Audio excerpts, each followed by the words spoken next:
주실 하나님 말씀은 출애굽기, 우리가 출애굽기 34장, 이제 오늘은 10절부터 할 절입니다. 10절에서 17절. 자, 이제 우리 요 본문을 이제 오늘 들어가면서 이 본문이 지금 출애굽기 어디 위치에 와 있는지 확인을 하고 들어가야 됩니다. 혹시 그 전에 이렇게 뭐 설교했던 거 기억이 좀 나십니까? 이제 우리가 성막을 쭉 해왔잖아요. 성막을 굉장히 한참 해왔어요. 성막을 하다가 이제 모세가 그 시내산에 올라가 있는 동안에 그 아래서는 금송아지 우상을 만들어가지고 섬겼던 이제 그 일이 발생이 됩니다. 발생이 돼가지고 모세가 내려와서 돌판을 깨죠. 그 십계명을 깨요.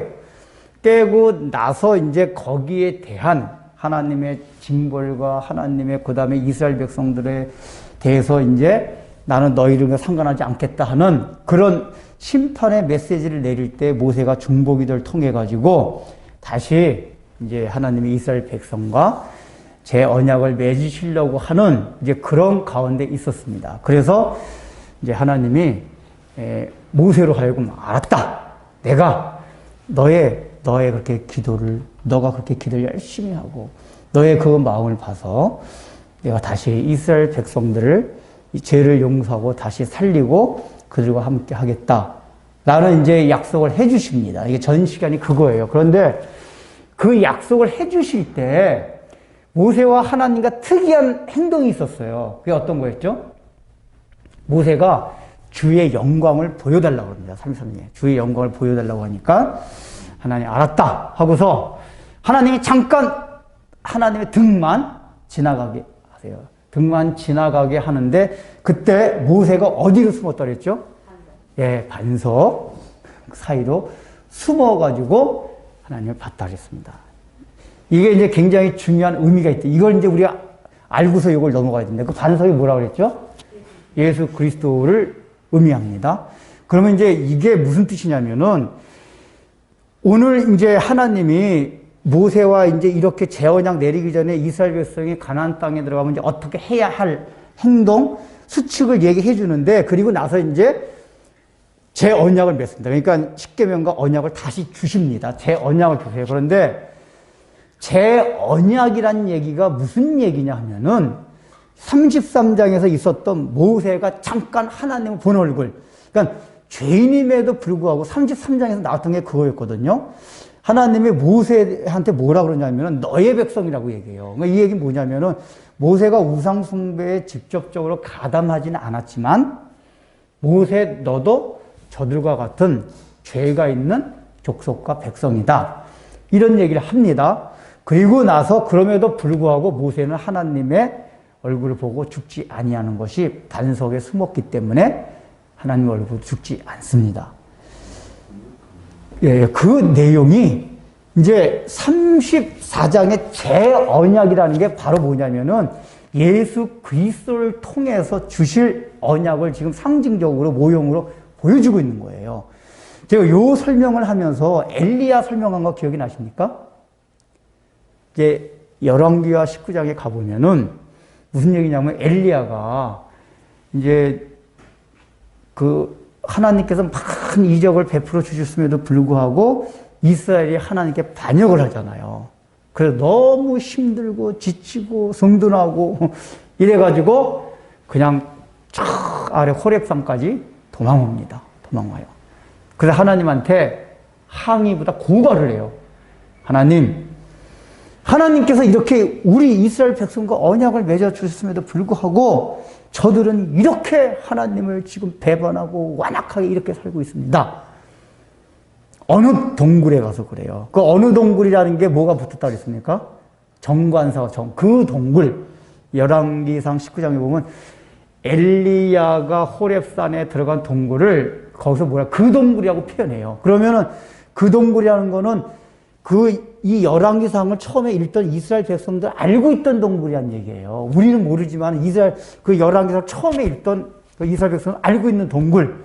근데 이제 이게 성경에 안 나오지만 일반 그 문헌을 통해서 아는 게 뭐냐면 이스라엘 백성들이 호렙산에서 있는 동굴 하면은 모세가 이 출애굽기 33장에 나왔던 그 하나님의 등을 볼 때 숨었던 바위 틈에 있던 그 동굴, 그거라고 이스라엘 백성이 알고 있더라, 그 얘기예요.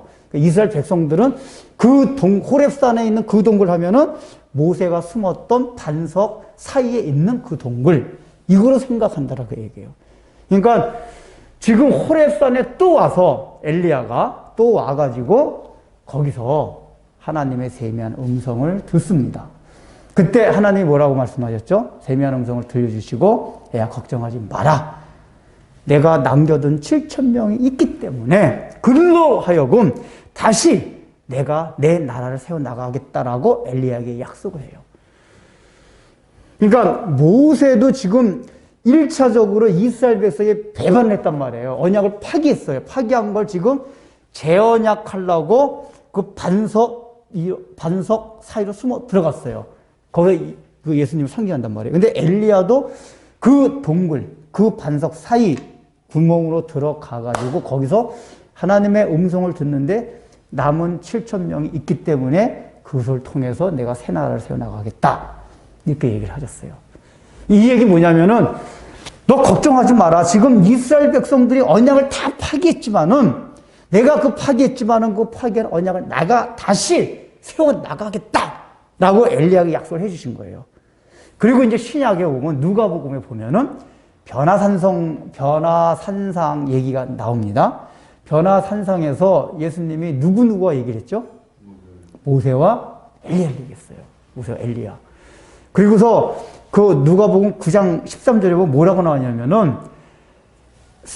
세 분이 얘기한 대화의 내용이 뭐냐면은 예수님이 예루살렘에서 별세할 거에 대해서 얘기하였더라 이렇게 나와요. 근데 우리는 별세하면 뭐가 생각나죠? 이 세상 떠나고 죽음을 생각한단 말이에요.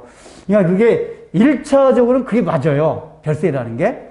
1차적으로 죽음을 맞는데 원래 그 뜻이 뭐라고 그랬죠? 기억나세요 혹시?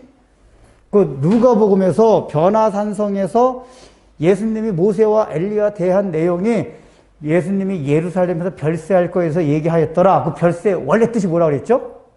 출애굽. 세상을 떠나. 그러니까 사실은 별세라는 뜻이 실제 세상을 떠난다는 얘기거든요. 근데 이제 성경의 원어상의 더 정확한 뜻은 뭐냐면 세상을 떠난다는 게 출애굽. 출애굽지, 출애굽. 원래 출애굽이 세상을 말하잖아요. 그 세상. 그러니까 단순하게 예수님이 물론 육신적으로 죽음도 의미하지만은 육신적인 죽음이 뭘 의미하는 거냐? 출애굽을 말한다 그 얘기예요. 너희들을 출애굽시키기 위해서 예수님이 세상에서 떠난다. 그게 이중 의미가 있는 거예요. 이중 의미. 그 누가복음에 있는 그 내용이 이중 의미가. 예수님이 예루살렘에서 죽으시는 거는 별세하는 거는 출애굽하는 별세다 그래요. 출애굽. 그러니까 그걸 엘리야와 모세와 얘기했다는 게 뭐라고 그랬죠? 지금 모세 시대 때 한번 언약이 파기되고 재언약을 맺었고 엘리야 시대 때도 언약이 파기됐는데 하나님이 남자를 통해서 내가 다시 내 나라를 세워나가겠다는 제 언약을 해주셨어요. 왜 변화산성에서 모세와 엘리야라 얘기했냐? 바로 모세 때, 너 때, 엘리야 너 때 한 그 재언약이 내가 이 예루살렘에서 별세함으로 죽음으로 그 재언약이 이루어진다. 이 뜻을 나타낸다고 말씀드렸잖아요. 기억나세요?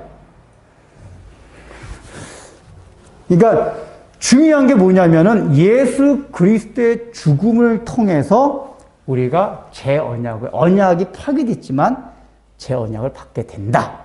이걸 우리가 딱 각인을 해야 됩니다. 각인을 해야 돼요. 그래가지고 그게 이제 아까 33장에 나왔던 그 내용입니다.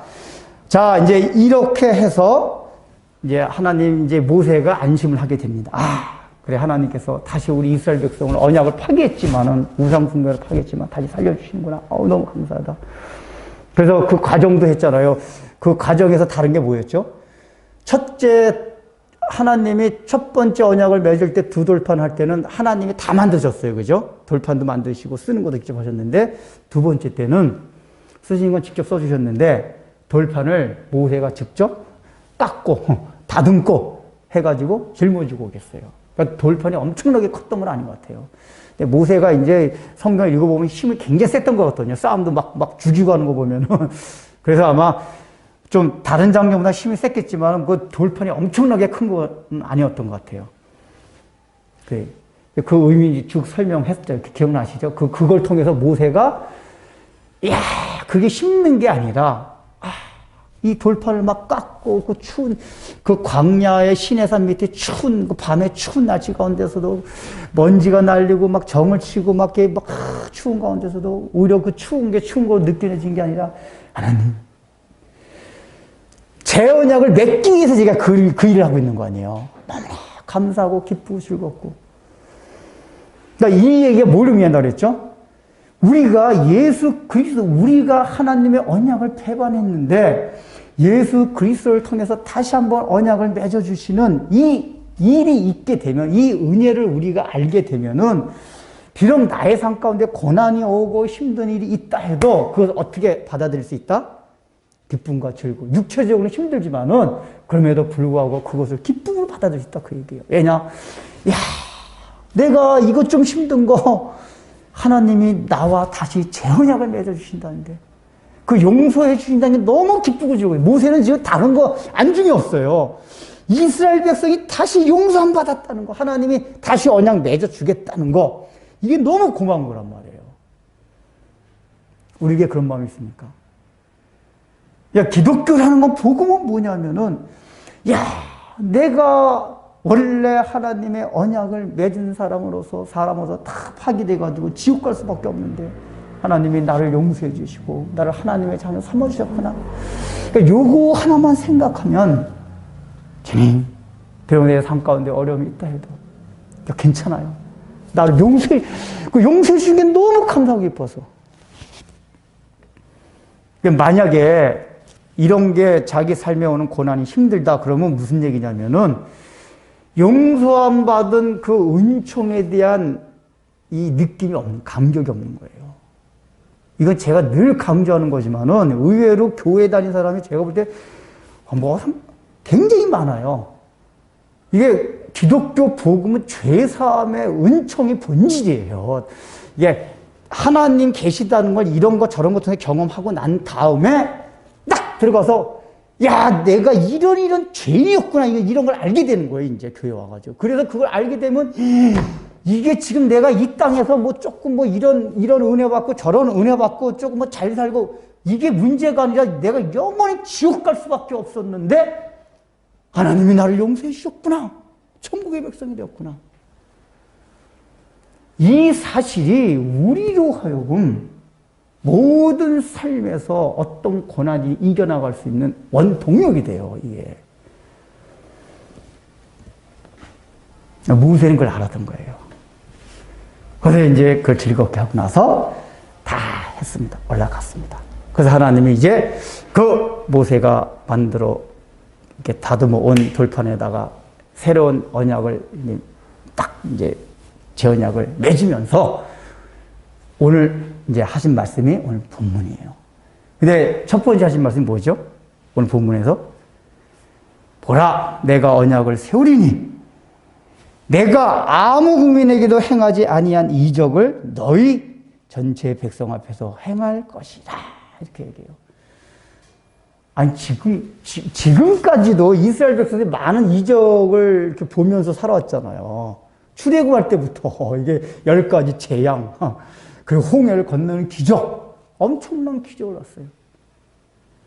근데 지금 하나님 뭐라고 지금 말씀해 주시냐면은, 재언약, 너희가 그렇게 나를 배반하고 우상숭배했지만은 내가 재언약을 맺는데, 재언약을 맺는지 너희가 나의 백성이 되기 때문에 내가 너희를 어떻게 할 것이냐 하면은, 어떤 국민도 어떤 민족도 경험하지 못한 그런 이적을 너희에게 베풀겠다라고 얘기해요. 여기서 이제 이적이라는 건 리폴아우트라는 건데, 이게 뜻이 뭐냐면은 출애굽과 관련되어진 그 이적을 말하는 거예요. 일반적인 이적을 말하는 게 아니라 여기서 쓰인 단어가 뭐냐면 특별히 출애굽과 관련되어서 행해지는 기적들, 이걸 말해요. 그러니까 이 얘기는 뭐냐면은, 여러분 이제 10가지 재앙 가운데서 특별히 출애굽할 때 이적의 특징이 뭔지 아세요? 기억나세요? 파리 때가 막 그냥 이집트에 막 난리를 피울 때, 고센 땅은 어떻게 했죠? 그 재앙이 없었어요. 그때 뭐냐면은 구별시켜서, 하나님의 표현이 고센 땅은 애국과 구별시켜서 이렇게 나와요. 그리고 가축 그 전염병 돌게 할 때도 전체 애굽의 가축병이 돌 때 고센 땅에 있는, 이스라엘 민족에서는 고센 땅에 있는 가축들에게는 그 전염병이 돌지 아니었어요. 그때도 표현이 뭐냐면은 구별시켜서. 그 다음에 장자가 죽을 때도 마찬가지예요. 모든 첫 새끼 장자가 다 죽을 때 고센 땅에 있는 문설주의 피를 바른 이스라엘 백성들 집은 그 장자가 죽는 재앙이 넘어갈 때 구별시켜서. 그냥 다 출애굽할 때 이적의 특징이 뭐냐면은 단순하게 막 초자연적인 일이 일어났다, 여기에 방점이 있는 게 아니라 그걸 통해서 하나님이 이집트 애국과 구별시켰다고 해요. 구별시킨데 그 초점이 있어요. 그 영의적이라는 거. 그러니까 하나님이 어떤 민족도 보지 못한 이적을 베풀겠다는 뜻은 단순하게 어마어마한 초자연적인 역사를 일으키겠다, 이거보다는 실제적으로 이거 재언약을 받은 뒤에는 그 전보다도 초자연적인 역사는 더 적어요. 초자연적인 역사는 그 전에가 더 많아요. 그리고 가나안 땅에 딱 들어가면서부터는 하나님이 초자연적인 역사는 다 걷어가셨어요. 그때부터 농사를 짓고 살았기 때문에 초자연적인 역사가 없었어요. 엘리야 때 딱 한 번 있었고, 그때는 정상적인 자연의 순리를 따라서 사는 가운데 하나님이 역사하시면서 살아갔습니다. 그러면은 여기서 어떤 민족도 보지 못한 이적을 너에게 보여주겠다, 이게 무슨 뜻이죠? 조금 아까 말씀드렸듯이 이거는 뭐죠? 믿지 않은 세상과 구별시킬 수 있는, 어떤 것보다도 더욱더 확실하게 세상과 구별시킬 수 있는 너무너무 놀라운 그것을 내가 너에게 보여주겠다, 그 얘기예요. 이게 뭘까요? 예수 그리스도의 십자가가 가능한 거예요. 궁극적으로는. 그거보다 예수 그리스도의 십자가 사건을 통해서 완전히 세상과 우린 딱 구별되는 거예요. 어떤 것보다도. 다른 어떤 것보다도. 하나님 그걸 말씀하신 거예요. 그리고 예수 그리스도의 십자가를 통해서 우리가 세상으로부터 구별되는 정체성을 가질 수 있는 본질이 어디 있냐? 십자가 있다. 십자가에 있는 거예요. 지금 이제 조금 아까 이제 이거 제가 서두에서 말씀드렸지, 33장까지가 재언약을 맺는 그 전제가 뭐가 있다고 그랬었죠? 예수님의 십자가를 통해서 이를 재언약을 말씀하셨잖아요. 이거를 보여주겠다는 걸 다시 오늘 10절에서 얘기하고 있는 겁니다. 얘기하고 나요.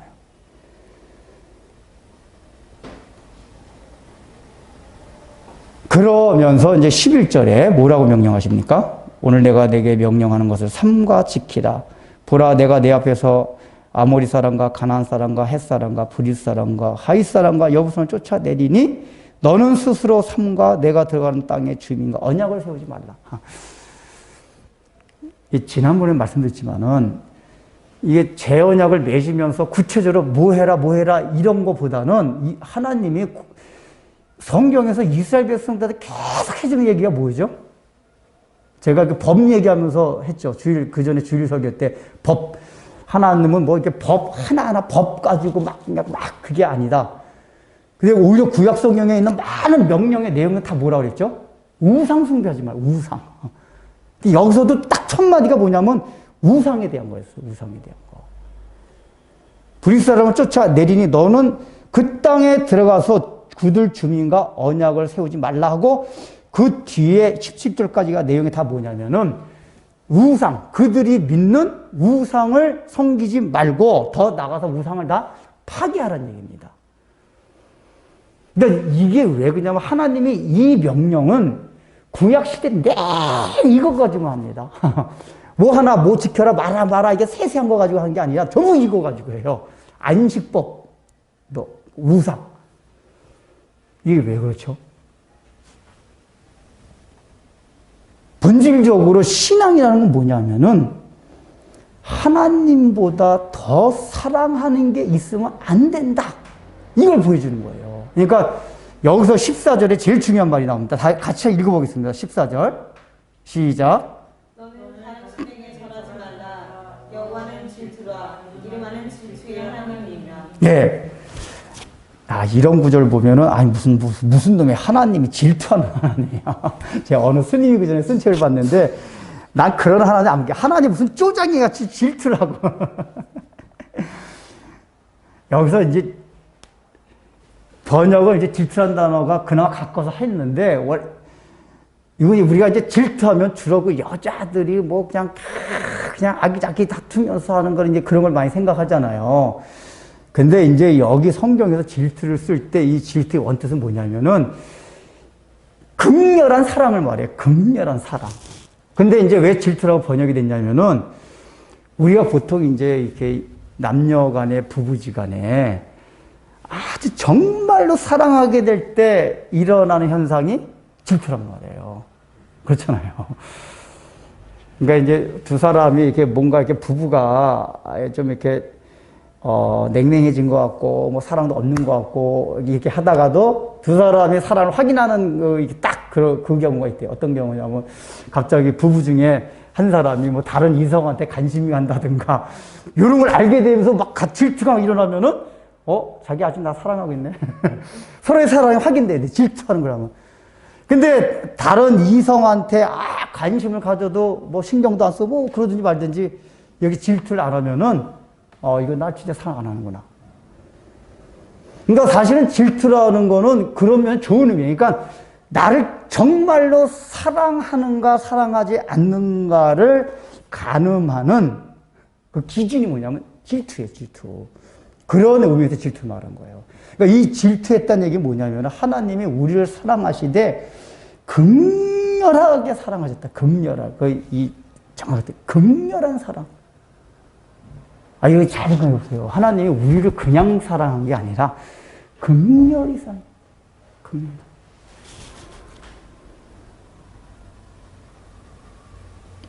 그러니까, 우상을 숭배할 때 질투한다는 얘기는 우리가 일반적으로 살아가면서 여자들이 이렇게 막 질투하듯이 막 그런 개념이 아니라, 너무나 극렬하게 사랑하기 때문에 이 사람이 잘못되는 걸 못 보는 거예요. 너무 사랑하기 때문에. 잘못되는 걸 보여요. 근데 우상, 하나님보다 다른 걸 사랑하게 되면 결과 반드시 나쁘게 돼 있단 말이에요. 그런 의미에서 절대 우상을 섬기면 되지 않는다. 라고 하나님이 질투한다고 표현하는 거예요.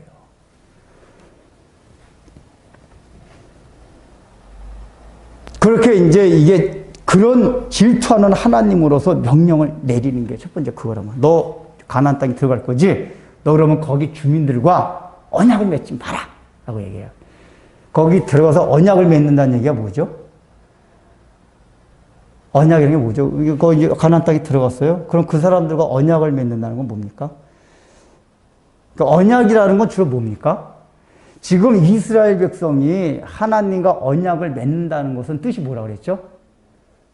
상호 방위조약이라고 했잖아요. 상호 방위조약. 그러니까 한쪽이 침입을 당하면 내가 자동으로 개입하고 내가 침입을 당하면 너가 개입하고 그 뜻이란 말이에요. 그러니까 일심동체 하나가 된다. 언약을 맺는다는 얘기는 하나가 된다 그 얘기예요. 그리고 내가 너에게 서로 의존하자 그 얘기란 말이에요.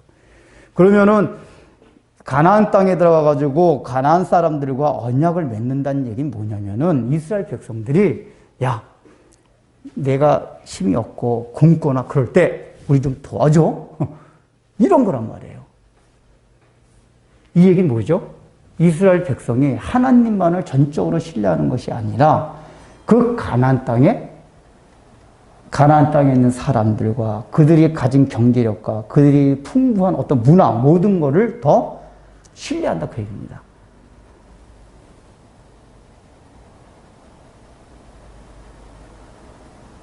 그런데 하나님이 뭐냐, 그렇게 맺게 되면 그것이 너희에게 올무가 될까노라. 그러니까 우리가 세상에 하나님보다 더 신뢰하는 게 있게 되면 반드시 우리 심령 가운데 올무가 됩니다. 이 돈이든지 명예든지 사람이든지.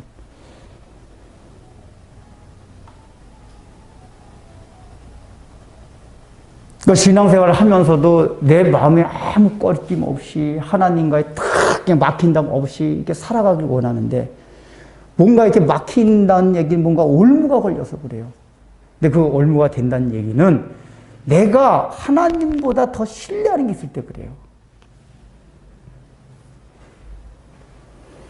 그리고 신뢰할 뿐만 아니라 언약을 맺는다는 게 뭐냐면은 그들 문화와 교류한다고 해요. 교류를 한다고 해요. 그들의 사고방식, 그들의 행동, 양식, 이런 모든 거에서 함께 교류하겠다.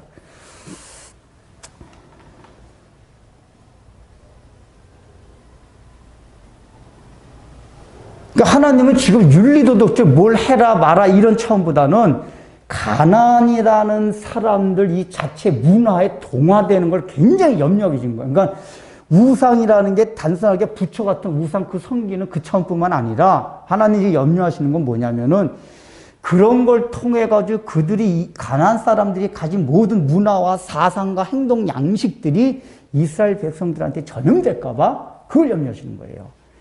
우리가 이제 그런 술 문화 그런 게 있어요. 이제 그런 거 꼭 성경에 술 마시지 말란 말이지 어딨냐 술 취하지 말라 그랬지 이제 이렇게 자꾸 질문을 해요. 근데 이거는 초점을 잘못 바라본 거예요. 제가 청년들한테 그런 얘기를 하는데 야 봐라 그 술 마시고 안 마시고 그거보다는 술을 마실 때 뭐냐면은 그 술 마시는 사람들 문화를 같이 즐기는 거예요. 그래서 그 사람들과 계속 하다 보면은 어떠냐면은 그 사람들이 가진 사고방식이나 이런 거에 영향을 받을 수가 있단 말이에요. 이제 100%다 그런 건 안 보고 혼자서 술 마시는 경우도 있지만은 이따 술 마신다면 일종의 그런 뜻이란 말이에요. 그러니까 이 얘기는 우리가 가나안 땅에 들어가가지고 조금이라도 세상과 동화될 수 있고 어떤 세상적인 사상에 우리가 좀 감염될 수 있는 그런 소진 하나라도 우리 마음속에 남겨놓으면 안 된다 그 얘기예요. 다 파괴해야 된다. 그냥 이게 섬기지 않을 뿐만 아니라 파괴시키라고. 그러니까 파괴시킨다는 얘기 뭐죠? 더 적극적으로 우상을 파괴하라 그 얘기예요.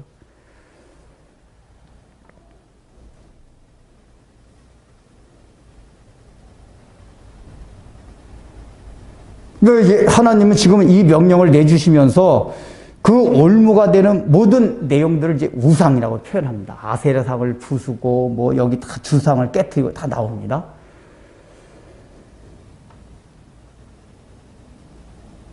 그러면 오늘날에 구체적으로 우리가 여러분 각자가 내가 생각하는 우상들이 다 무엇입니까? 바울 사도는 골로새서에서 우상을 탐심이라고 했습니다. 탐심. 왜 탐심이라고 했죠? 출애굽기 20장에 보면은 십계명을 할 때 그다음 31장에도 나오는데 우상을 만들 때 첫 번째 나오는 말이 뭐냐면은 나를 위하여, 우리를 위하여 만들었다고 나와요. 우리를 위하여. 그 얘기는 뭐죠? 어떤 신을, 그러니까 우상을 섬기는 사람들의 특징이 그거예요. 사실은 그게 있고 안 있고 이런 거 중요하지 않아요. 그냥 우상이라는 하게 신이 있다면은 그 신의 힘을 통해서 뭔가 나에게 도움이 되고 유익이 되고 싶어 하는 마음들, 이게 우상을 섬기는 사람들의 근본에 깔린 마음이에요. 그러니까 예수를 믿어도, 하나님을 믿어도 내가 어떤 나의 유익을 위해서 자꾸만 하나님을 섬기게 되면은 우상이 된다 그 얘기입니다. 그게 바울은 탐심이라고 했어요. 근데 오늘날에 우리가 하나님을 그런 식으로 섬기고 있지 않나 그 얘기예요.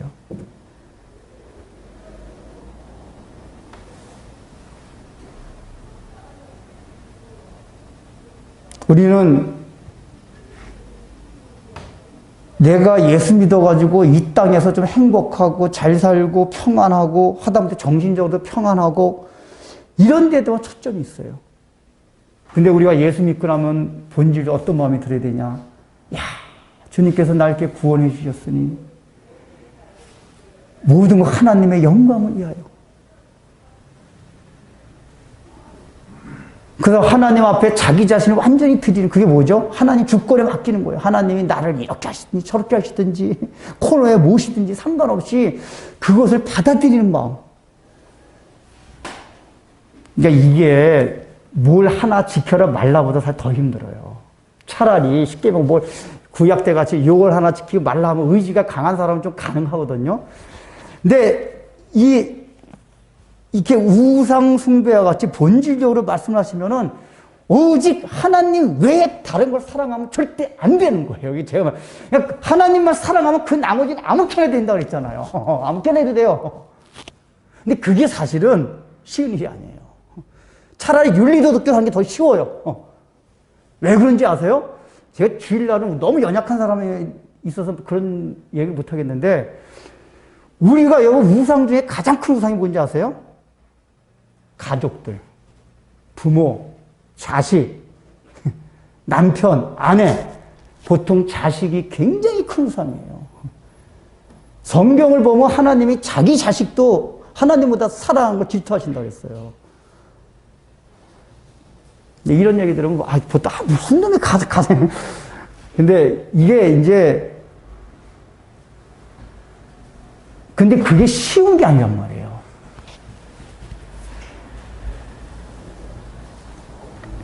그리고 자기 자신.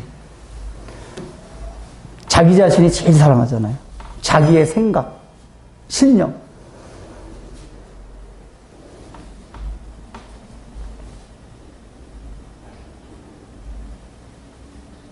여러분, 우리가 이 앞에 32장에서 우상 숭배할 때 그 우상의 중요한 특징 중에 하나 그거 얘기했죠. 우상에 또 하나 뭐라 그랬죠?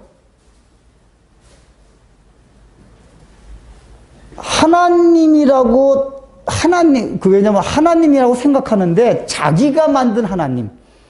그러니까 왜냐면 그 사람들이 금송아지를 만들어 놓고도 그거를 하나님이라고 생각했어요. 이스라엘 백성들은. 그래서 섬겼거든요. 그러니까 이 얘기는 뭐냐면은 하나님을 섬기는데 자기의 사고방식과 자기의 신념으로 하나님을 섬기고 하나님을 생각하면 그게 우상이 된다 그랬단 말이에요. 그러니까 우리의 인간의 생각은 다 제한이 돼 있어요. 근데 제한이 돼 있는데 제한된 생각으로 하나님을 자꾸만 그리다 보면 뭐가 그려지는 거죠? 우상이 만들어진단 말이에요. 근데 이런 우상도 굉장히 많아요. 그게 자기 자신을 숭배해요. 자기의 생각, 자기의 신념을. 그러니까 우리는 예수를 딱 믿으면 하나님 앞에 겸손해져야 돼요. 왜냐하면 우리 인간이 얼마나 우리가 창조주 하나님을 알게 나와서 깨닫는 게 뭐냐면 우리는 너무나도 유한하다는 거예요. 여러분은 제가 성경을 다 아는 것 같지만 안 그래요, 저도 읽다 보면 이해 안 되는 것도 있는 경우도 있고 모르는 것도 있어요. 그 제가 어떻게 하는지 아세요?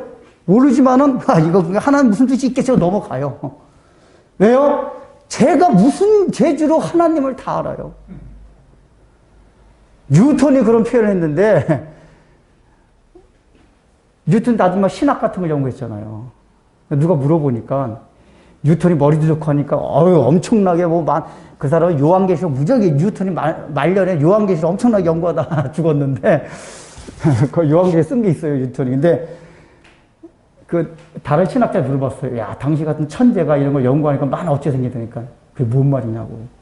나는 지금 대서양에서 영국 대서양 앞바다에서 조개로 물 뜨는 사람에 지나지 않는다. 그 하나님의 모든 보고, 그 대서양에 있는 그 모든 보고, 그게 하나님 무궁무진한 진리인데 그냥 조개 껍데기 그렇고 퍼내는 거 지나지 않는 그 푼다고 대서양이 줄어듭니까?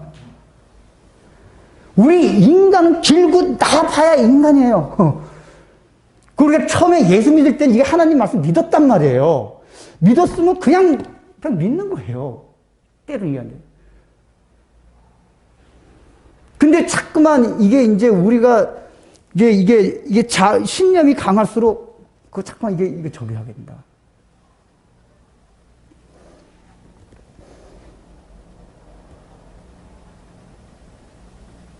그러니까 섭리에 대해서 그래요. 고난이 오고 그럴 때도 왜 하나님이 나한테 이렇게 어려운 걸 주시나? 인간인데 그런 마음이 안 들겠어요. 그 하나님의 섭리를 정말 잘 보는, 이 고난의 고통의 섭리는 어떤 때는 이렇게 지식적으로 이해하다가도 실제로 자기한테 막 그게 막 엄습하고 그러면은 그게 지식이 실생활에서 적용이 잘 안 돼요. 나한테 오면은. 너무 힘들어요. 막 나한테 막 몰려올 때. 저도 그럴 때 막 너무 나한테 막 다 몰려와요. 막 힘들어요. 하나님이 도대체 왜? 내가 얼마나 말씀대로 살려고 이러는데. 근데 그런데 들면 이거예요. 네가 뭔데?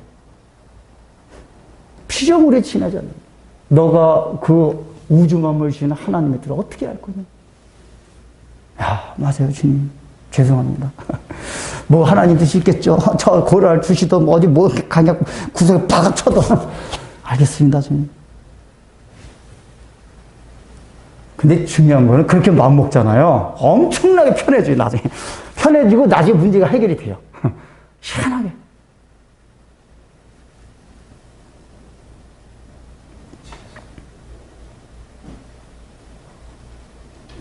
그런 자아의 우상. 제가 볼 때 오늘날인 건 자아의 우상, 가족 우상, 자아의 우상. 돈 우상은 옛날보다 덜 한 것 같아요. 더한 사람은 있지만 요즘 사람들은 돈은 적당히 벌자, 적당히. 뭐 너무 많이 벌지 말고 적당히 버는 게 좋다. 취미생활하고 가족끼리 즐기고 이런 걸 더 해요. 근데 여러분 유럽이 왜 다 기독교가 사장된지 아세요? 그 핵가족 중심 문화, 핵가족끼리 즐기는 문화.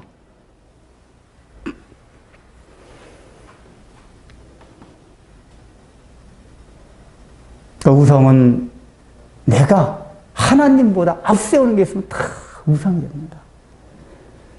그 전화 여러 번이나 지금 다 우상이 있어요. 그러니까 우리가 어떤 하나하나 행동에 있어서도 늘 하나님의 말씀이 무엇인가를 늘 살려야 되지만은 가장 본질적으로 내가 하나님보다 사랑한 거, 하나님의 뜻보다 앞서서 내가 하는 것들이 있지 않나. 이걸 늘 해야 돼요. 왜냐? 지금 하나님이 제 언약을 맺으신, 이거 제 언약이 뭐죠? 예수 그리스도를 통해서 다시 언약을 맺는 너희들은 이제는 그전에 하나님이 이런 명령을 이스라엘에서 안 주셨었어요. 첫 언약이 있을 때. 율법의 언약은 못 지키려 하니까. 그러나 이제 예수 그리스도를 통해서 주시는 언약, 이건 뭐죠? 하나님의 생명을 다해서 우리에게 주시는 은혜란 말이에요. 그러니까 이 은혜를 받으면 이거 할 수 있어, 그 얘기예요. 그러니까 너희가 내 생명을 맞바꿔서 너희들한테 줬잖아. 근데 나 좀 사랑 못하니? 이 얘기란 말이에요. 그러면 나머지가 다 해결되는 거예요. 우린 신앙 예수 믿고 남서부터 이제 끝까지. 그러니까 이거는 예수 믿는 사람한테 주어지는 거예요. 예수 안 믿는 사람은 해당이 안 돼요. 제 언약이 맺어진 사람들은 가나안 땅에 들어가서 그들과 언약을 맺지 말고, 그들의 언약을 맺게 되면 그들의 우상 모든 문화에 동화되기 때문에, 그래서 그걸 섬기지 말고 더 나가서는 다 깨부수라. 깨부수는 건 뭐죠? 이거 섬기지 않으려고 하는 소극적인 자세가 아니라 적극적으로 막 적극적인 자세로 우상 있으면 막 부숴야 된다고 얘기해요. 이러지 않으면은 우리는 이스라엘 역사가 그걸 또 얘기해줘요. 그러니까 이스라엘 역사가 그걸 보여주는 거 보면은 제가 보기에는 이렇게 설교를 해도 또 우리 예수 믿는 사람들도 이스라엘 백성들과 같이 또 배반했다. 이게 되풀이될 수 있다는 거예요. 그러나 오늘 설교를 듣는 우리들이라도 그러지 말자고 얘기해요. 왜요? 하나님은 질투하는 하나님이기 때문에.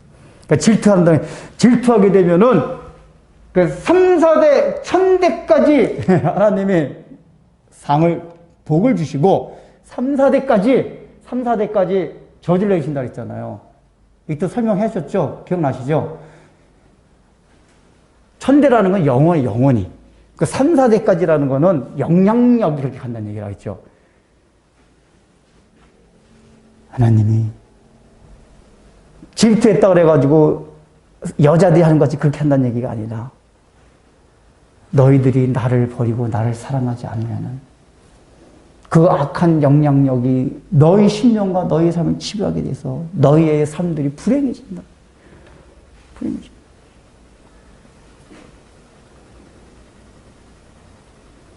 그래서 지금 하나님 우리에게 말씀해 주십니다. 오늘 10절부터 17절까지 말씀은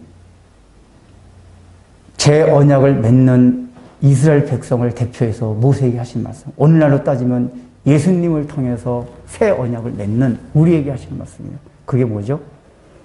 가나안 땅에 들어가다 너희가 세상에 거주할 때 거주는 같이 살아야 돼요. 그러나 거기 살 때 그들과 언약을 맺어. 그들을 신뢰하지 말고 그들과 동화되지 말라. 세상과 그러니까 우리는 예수 믿는 사람 늘 예수 믿는 사람으로 정체성이 있어야 돼요. 가치관이 달라야 돼요. 제가 늘 말하잖아요. 뭐 윤리, 도덕 이런 정도 차원이야. 그거 세상 사람 다 그래요. 가치관이 전혀 다 가치관. 그러니까 우리 가치관은 세상이 이해를 못해요. 그러니까 지금은 기독교가 워낙 잘못해서 욕을 하지만은 교회가 잘해도 세상은 교회를 욕합니다. 로마 시대 때 그랬잖아요. 아무리 잘해도 왜요? 우리의 가치를 세상은 이해를 못해요. 그러니까 여러분이 아셔야 될 게 내가 세상 사람과 너무 잘 통한다. 이러면 내가 지금 세상적인 가치를 살아가고 있는 거예요. 왜냐하면 물론 그 사람과 얘기도 하고 사랑하고 다 하긴 해야 돼요. 그러나 동화가 되지 않아요. 사고방식, 행동.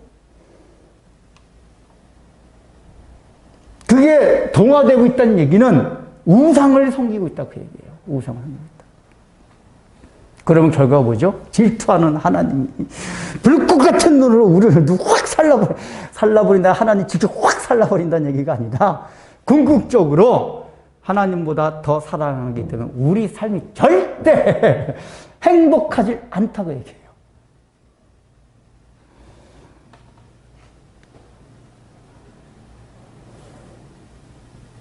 우리 예수 안 믿는 사람은 상관없어요. 하나님 질투 안 하시니까. 그러나 예수 믿는 사람들은 우상을 섬기지 말고 하나님만을 사랑하고 살아갈 때, 그 하늘나라의 가치만을 가지고 살아갈 때 우리의 삶이 평탄합니다. 우리의 마음이 평안해져요. 그리고 궁극적으로 행복해집니다.